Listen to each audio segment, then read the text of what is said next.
Your 9-to-5 has a price tag, and it is significantly higher than the salary printed on your contract.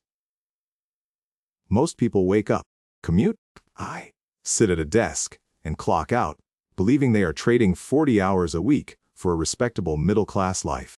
But you are being lied to. Let's run the real numbers. The ones the system hopes you never calculate. The median household earns roughly $83,000 a year. After the government takes its cut in federal and state taxes, you are looking at about $62,000 in actual take-home pay. Most people stop there. They divide that by 52 weeks and 40 hours and think, I make $30 an hour. I'm doing okay. You aren't making $30 an hour. Not even close. The 9-to-5 has never cost 40 hours a week. It's a parasitic architecture that demands more of you than it pays for. Think about the commute. The average person spends nearly an hour a day in a car or on a train, time that belongs entirely to the job but pays you absolutely nothing. Add the work prep, the time spent getting dressed for an environment you didn't choose, the hour after dinner when your brain is still trapped in the office, even though your body is at home. When you factor in the real cost of your existence as a professional, your 9-to-5 costs you closer to 55 hours a week. Now redo the math. $62,000 divided by 52 weeks, divided by 55 real hours. Your real hourly rate is $21. That is the price the system has placed on your life, your energy, and the finite hours of your youth that you will never get back. This isn't an accident. It's a design. You are currently trapped in a financial centrifuge, spinning faster and faster just to stay in the same place. You try the 3 standard fixes. You work more hours, you hunt for a raise, or you save more aggressively. But the machine is rigged to neutralize those moves before you even make them. Working more hours doesn't raise your value. It just sells more of your life at a stagnant rate. You aren't getting ahead, you're just burning out at a higher frequency. Then there's the raise. Wages grew by a measly 1% last year, while the cost of shelter, food, and medical care surged by over 3%. The raise you fought for wasn't a victory.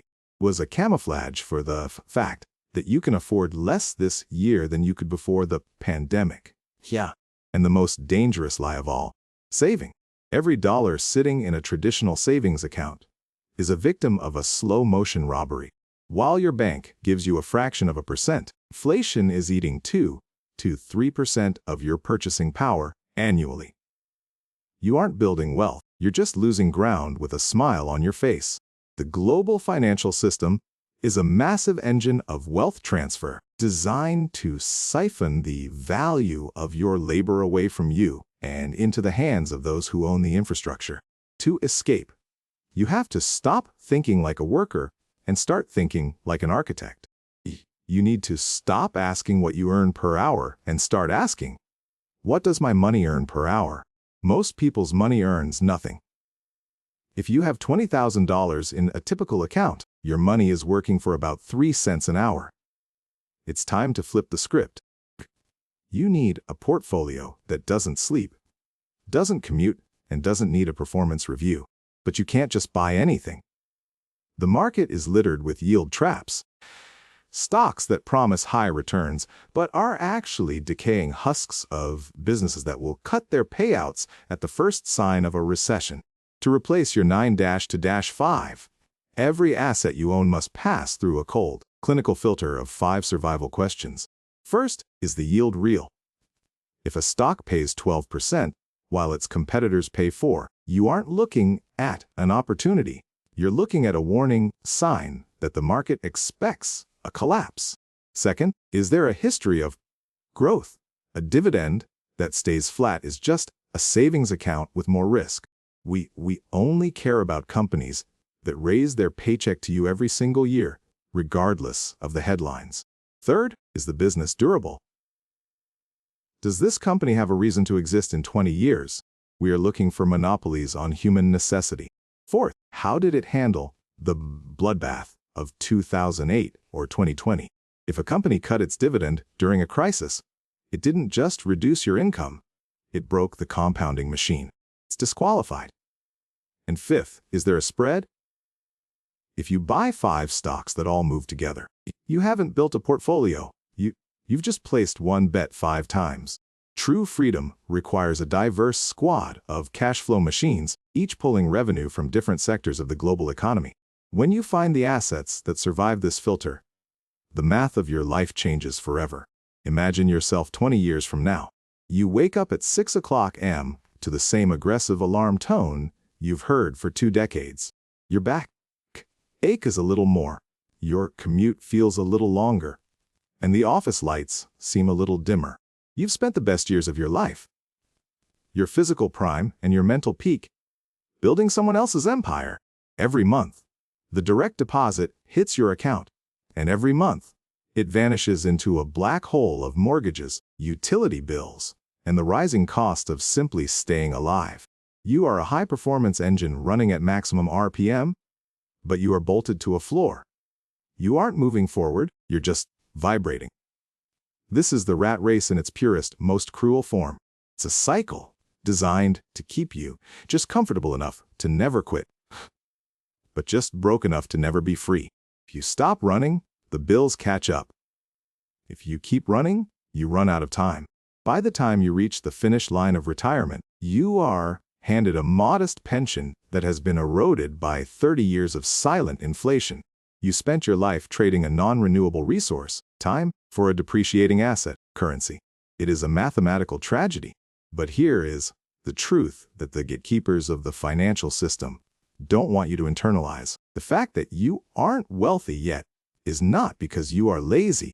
It's not because you lack discipline or didn't work hard enough.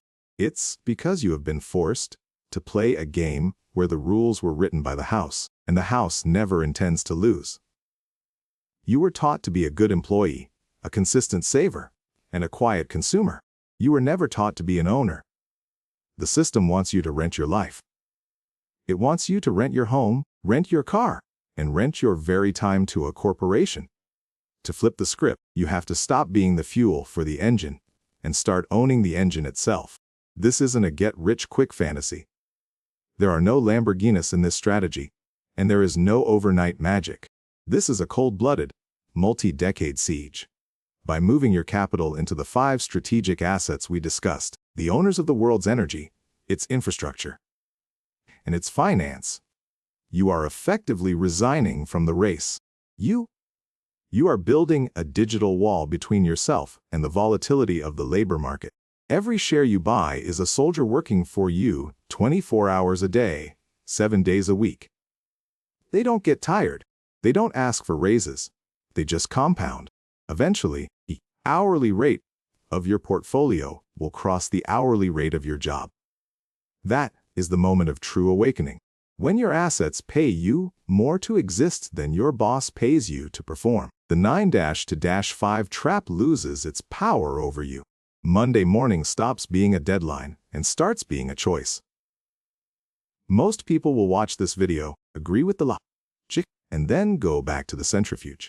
They will choose the familiar pain of the grind over the unfamiliar discipline of the build. But you are still here. You are part of the 1% who realizes that the safe path is actually the riskiest gamble of all. I don't make these videos for the masses who want to be entertained.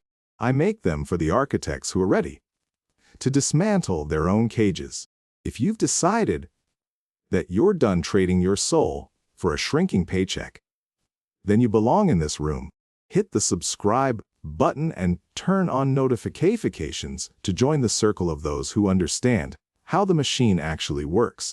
Leave a comment below with the word architect if you are committed to building your exit strategy this year. The system only wins if you keep running. It's time to stop. It's time to own. I'll see you in the next breakdown.